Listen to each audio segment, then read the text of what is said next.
গরম তো পড়েই গেল, আর গরমের দিনে কিন্তু স্নান করার আগে মাখা খেতে ভালোই লাগে। আমার তো খুব ভালো লাগে, প্রতিদিনই মনে হয় কিছু না কিছু মাখা করে খাই। যাচ্ছিলাম স্নান করতে, আমাকে দেখেই বোঝা যাচ্ছে গায়ের উপর গামছা রয়েছে।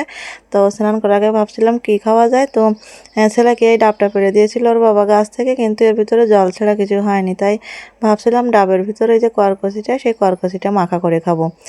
এর থেকে যে ছোট ডাবগুলো হয়, যেটাকে আমরা মুসি বলি, সেই মুসি মাখাগুলো খেতেও কিন্তু অনেক বেশি ভালো লাগে। তো আজকে অতটা সময় নেই, স্নান করতে যাচ্ছি, এজন্য ভাবছিলাম পুরোটা না দিয়ে ভিতরের যে করকসি মানে কসকসি যে অংশটা, সেই অংশটা মাখা করে খাবো।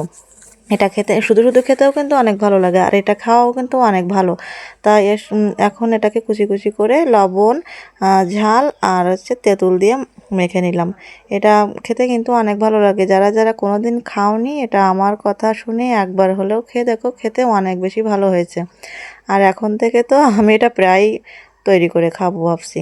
খেতে কিন্তু খুব সুন্দর হয়েছিল।